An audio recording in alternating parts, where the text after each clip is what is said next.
Hello everyone, this is Jundi and welcome back to my videos. I'll be painting Betty Boop and explaining the painting processes as I go. Betty Boop is a character made in like the 1900s, I believe the 1930s, and I've been searching up fan arts of Betty Boop like in the semi-realistic style, but unfortunately, unlike Jessica Rabbit, there wasn't a lot of semi-realistic fan arts of Betty Boop, so I decided to do a little fan art of Betty Boop. Now I'm using the program called Medibang Paint Pro. It is a free drawing program. Once the sketch is done, I added layers below the sketch layer for the clothing, the skin layer, and the hair layer, and then I apply a base color for each of the layers, specifically for clothing, skin, and hair. And then I would go back and mark Protect Alpha, switch to the airbrush to apply soft shadows.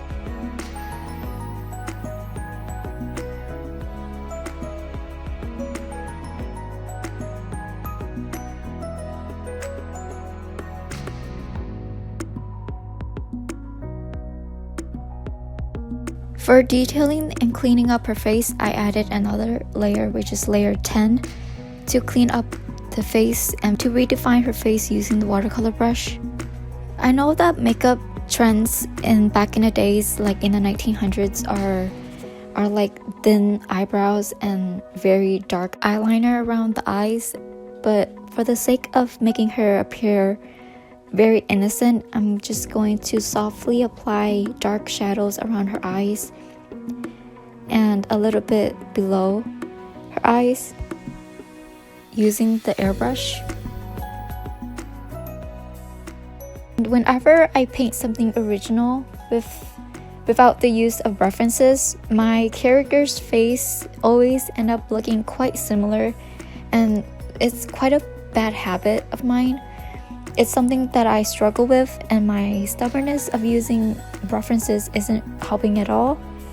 But if I practice more, I'll eventually get rid of this. I know many of you pointed it out, but changes doesn't occur rapidly. It's slow, especially for me. But I'll try to break out of this same face syndrome.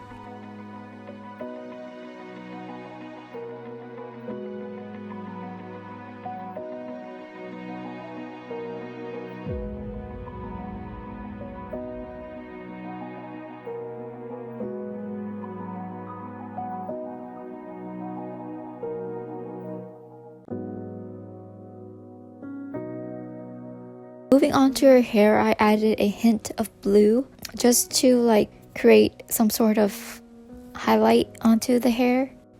And then I switched to the fur texture brush, which is linked in the description box, to use it around the hair to add some sort of additional hair strands.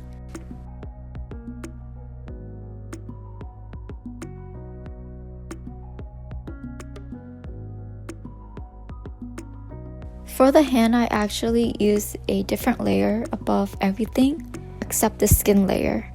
I redefined the shape of her hand and fingers using the watercolor brush, and then switched to the airbrush to soften the colors.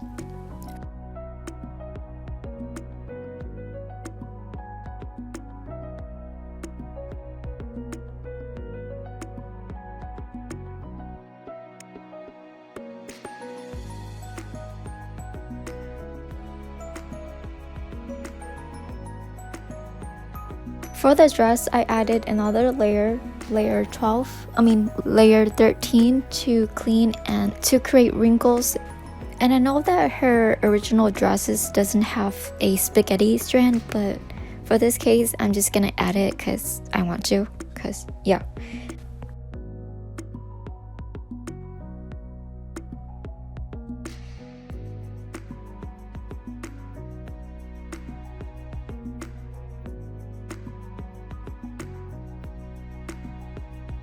Anyways, for her accessories, bracelets, and earrings, I drew it in the same layer as I drew the hands.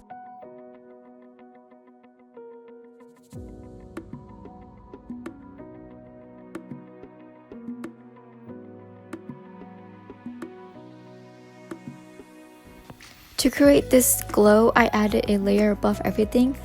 Set the blending mode on the layer tab to add, and then I switched to a peachy pink color with the watercolor brush and the airbrush to apply that around the shape of her neck and hair.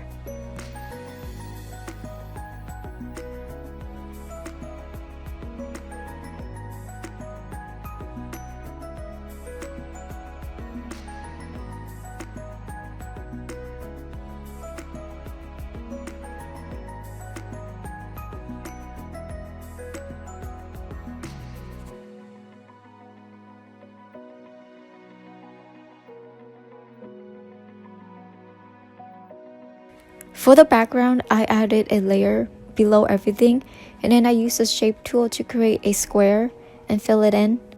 I mark Protect Alpha, and then I go over the shape, go over the square with the airbrush to add dark areas and highlight areas.